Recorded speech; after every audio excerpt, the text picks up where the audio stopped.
राम जी बोले भैया जो हमारे भक्त हैं हम तो अपने भक्तों के दर्शन हेतु आए।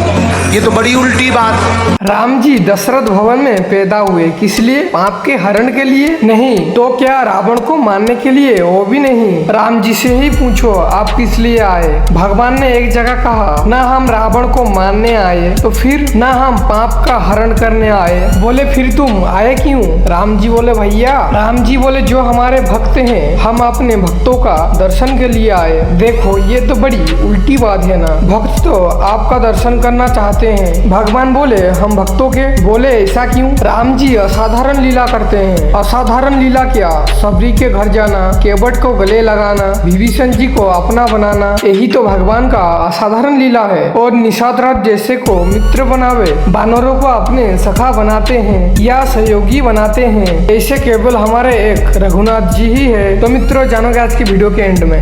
राम जी दशरथ भवन में प्रकट हुए किस लिए? पाप के हरण के लिए? नहीं। रावण को मारना? नहीं। राम जी से ही पूछो आप किस लिए आए बताओ। एक जगह भगवान ने कहा ना तो हम रावण को मारने आए, फिर ना हम पाप का हरण करने आए, फिर आए क्यों? राम जी बोले भैया जो हमारे भक्त हैं हम तो अपने भक्तों के दर्शन हेतु आए। ये तो बड़ी उल्टी बात। भक्त तो आपके दर्शन करना चाहते, भगवान बोले हम भक्तों के। अच्छा बड़ी अच्छी बात है। ऐसा क्यों?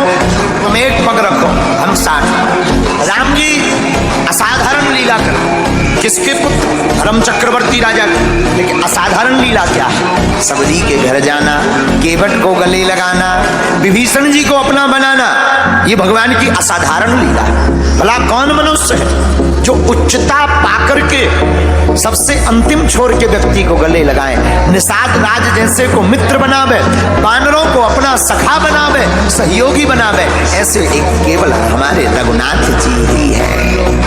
हनुमान जी तो कह भी रहे सुंदर कांड में। किससे कह रहे? विभीषण जी से। हनुमान जी आंखों में आंसू भर के कह रहे विभीषण जी राम जी पर भरोसा है। बोले क्यों?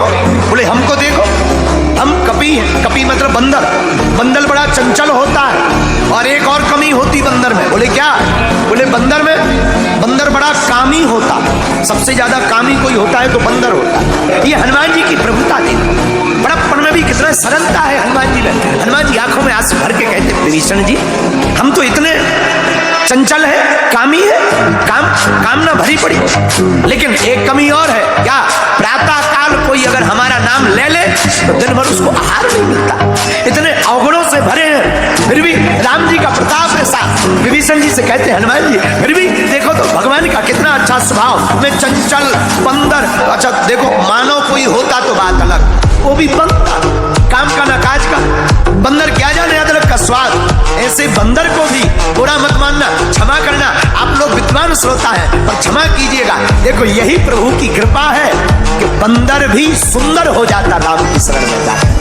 बंदर भी सुंदर हो जाता है, ये भगवान का प्रताप। लेकिन हनुमान जी का प्रताप क्या है? हनुमान जी कहते हम तो सब प्रकार से हीन हैं लेकिन फिर भी रघुनाथ की कृपा है। रघुनाथ जी की कृपा कितनी है इसका परिचय लेना है तो जब राम जी ने रावण को मार दिया, अयोध्या के राजा बन गए, और जब सब बानरों को राम जी विदा करने लगे, विभीषण जी को किया, अंगद को किया, दधिमुख को किया, केहरी को किया, निषद को किया, सब बानरों की विदा की पर हनुमान जी की विदा नहीं की। अयोध्या वाले बोले महाराज आपने सबकी विदा कीजिए, भाई साहब रोके। मित्रों हनुमान जी विभीषण जी से आंखों में आंसू भर के कहते हैं विभीषण जी राम जी पे भरोसा करो। बोले क्यों? बोले हमको देखो हम कपी है। कपी मतलब बंदर। बंदर बड़ा चंचल होता है। बोले और एक कमी होती है बंदर में। बोले क्या?